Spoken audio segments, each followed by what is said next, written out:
welcome to my first video of my second channel. I told you guys the channel is more about discussion, things that you guys might not have known about Korea, or not just limited to Korea, but of course I'll dive into something else. Today I'll be doing a video called The Evolution of Beauty K-pop edition. So I thought it was so interesting to go back in time and compare with the K-pop artists in these days and see how beauty has changed. Did our faces evolve? You know, do we look different than people from the 40s and 50s? If you guys didn't know, fun fact, 1953 is when Korea was finally independent and the war was over. So the first picture I had found from the 50s TV, super interesting thing, a lot of people have the same hairstyle. I believe it was the law, it was like the school rule that you can't have makeup in school in Korea and you have to have like short hair and you can't have like any nail polish. Even today, I believe you're not allowed to have makeup and dye your hair even today, but back then it was a lot more stricter. So this is singer Son In-ho, and he was a singer in the 50s. And then you have singer Hyunin. As you could see, the similarity is that in the 50s they really like to wear tuxedos or suits as a singer. Because of the Korean War, the US Army was based and stationed in Korea, and that's why I believe like the Western culture really hit Korea hard. One thing I've noticed in the 50s, like everybody looks, in our eyes, in my eyes today, everyone looks a bit older, you know, you don't see that flower boy. Like, I guess that's very interesting because no one really judged you based on your looks.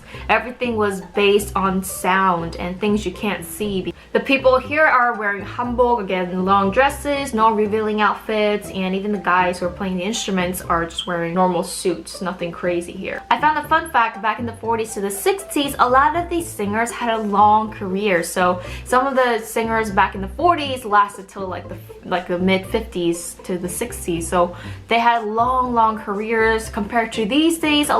There's a lot of new people, and then a lot of singers or celebrities kind of disappear after a couple of years. You know, I couldn't find any like boy groups back in the 40s and 50s. It was mostly solo singers. Moving on to the 60s. Now people aren't really wearing like that traditional hanbok in these kind of pictures anymore. You know what's interesting? Like, this makeup technically is like heavy makeup to Koreans these days. Even these days you don't see too much heavy makeup, which in this picture you can, so that's very interesting. Oh, she's beautiful. Lee Young-suk, she's beautiful actually. I found one of the first girl groups that I could find, which was a duo. So even in the 60s, like the most number of amount in the group was like a duo or a trio. And that's interesting because that is an English name, Pearl Sisters. It's not Korean. So you can see they're wearing more pop of color. Their hairstyle is a bit more modern. Things you will notice as you see these pictures, there's no hair dyes. No one's bleaching their hair. No one has like blue hair, like blonde hair. It's just all natural black hair.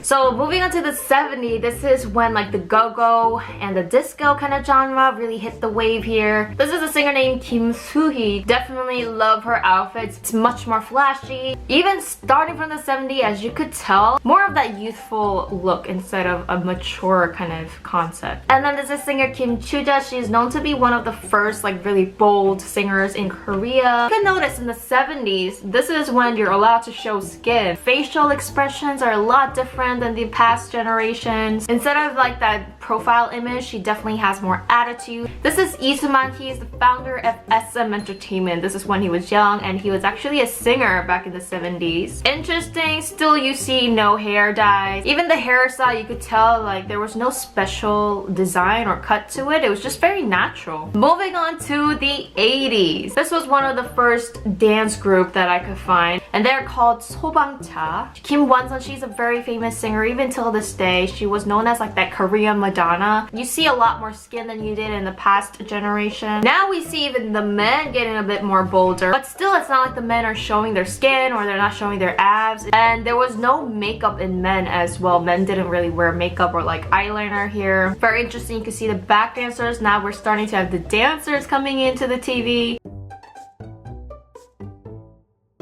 Now moving on to the 90s, this is where the whole group, K-pop group, was born. One thing I've noticed was that people used to wear glasses on stages. Like tell me one person that still wears glasses on stage these days. There's no idol groups that wear glasses, which is so interesting. Like, this is the announcer for like one of those music shows that you see these days. But again, she's wearing like a suit, very formal, nothing really like crazy. This is Ha Soo-bin and Kang Soo-ji. They're known to be one of like that innocent innocent, really pretty, girly girl kind of singer. This is Kim Won-jun now. This is where you see like the boom of the flower boy. He's very handsome actually, wow. Now you can see the back dancers really showing their abs, which definitely was not a thing in the 80s and backwards. Ooh, he kind of, you know who he looks like? He looks like someone from like this generation. Who do you think he looks like? Now, you know, we have grown now from that like mature looking hairstyle to like more of a youthful like teenager boy kind of hairstyle. This is an 80s singer named Ang Jun-il. He is actually like the OG GD because he actually looks like GD when he was younger. Wow, oh my god, he looks exactly like GD when he was young. That high school boy crush kind of look has come into the scene. And then when the late 90s, we see the boom of the boy groups like G.O.D, you see H.O.T, they were big, Pinkle, SCS, and with every one of these groups you notice that they're not a trio anymore. They're like 4 or 5 people in the group. 90s is when people started to bleach their hair. Now you see people with colorful hair. Now going into the 2000s where everything changed. This was like the music announcers for the year 2000. You could definitely tell even their clothes are very formal here. She used to be one of my favorite singers. This is Lee Jung-hyun. She's going like this because she actually has a mic on, like attached to her hand, and she's like singing with her hand in the mic. I thought that was so hot and so cool. I don't know why people don't do it these days. She's wearing literally like Final Fantasy clothes on stage. This is like my role model. Now 2004 and up was like the boom of like the boy groups that we know today. See, you have DBSK, there's Super Junior who debuted in 2005, so that was like 14 years ago actually. And if you see like DBSK and Super Junior's old, like one of the first music videos, it looks like a music video from Final Fantasy. I'm freaking serious, go back to it. The late 2000s is when like sexy solo singers begin to boom. You see Lee Hyori, she's like the OG when it comes to sexy solo singers. You weren't even allowed to show cleavage back in the days, but now she's showing like that belly button cleavage. Very bold, something that not a lot of singers did. This is like the sexy schoolgirl image. Very short skirt showing belly button. I mean, sexy solo singers was like the era in the late 2000s. Back in the 2000s, the sexy lyrics were very like up forward and more like, I want to steal you from your girlfriend, don't tell anyone what we did tonight. Like the lyrics are so crazy. So Girls' Generation debuted back in 2007, and this was a shocker to a lot of people back then because you didn't really see groups more than like 5 people. They definitely had that healthy, youthful, young, innocent image when they first debuted. Like Double S 501, and then you have Shiny, 2PM. Also in 2008, Julie made a hit song called One More Time, and it was supposed to be like this sexy song as well. 2009, Brown Eyed Girls came out with Abracadabra. It was one of the biggest songs ever in K-pop. Do not take this the wrong way, please. But 2000s and upward, even still today, this is when I believe plastic surgery started to show up and to boom. I mean, back in the 90s, you don't see like plastic surgery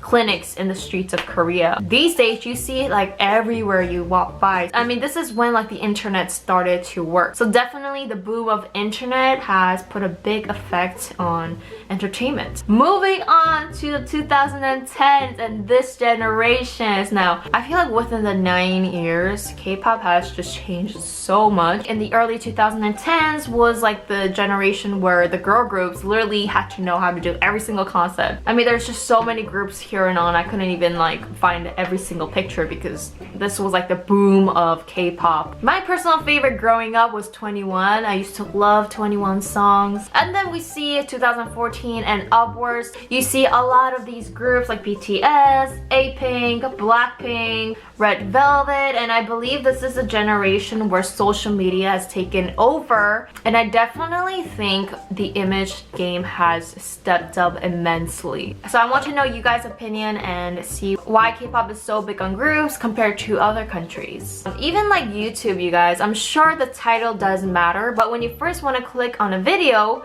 everything is about the thumbnail. The thumbnail drives someone to click on that video, and rather you think that's positive or negative, I do think that's the generation we live in nowadays. Everything is about having the best music video, the crazy music video, the visually stimulating, and because of that, K-pop has become so global and we have so much fans and so much support. And me even growing up, I felt so ugly and so ashamed to be Asian, and especially Korean. Everyone just made fun of me and everyone was so racist to me. Now I actually feel accepted. Now I feel like I'm not ugly anymore and that people see Asian as beautiful, and that's a pretty cool thing. So going back to the 50s and comparing to the nowadays, I mean, image has changed so much. I definitely noticed that everything is about that youthful, young, like vibrant kind of energy, where back in the day it was about that mature, it was all about just music and what you hear instead of what you just saw. I think at the end of the day, like, we have to thank the seniors that started the whole K-pop and the root of K-pop, because of them and some of the people who were criticized for being too bold back in the days, they're the one who really revolutionized. And anyway, I want you guys to let me know what you think was the biggest change and what contributed to the evolution of beauty in K-pop. And so thank you guys so much for watching, and subscribe to this channel because I'll be having more discussion type of videos. Bye!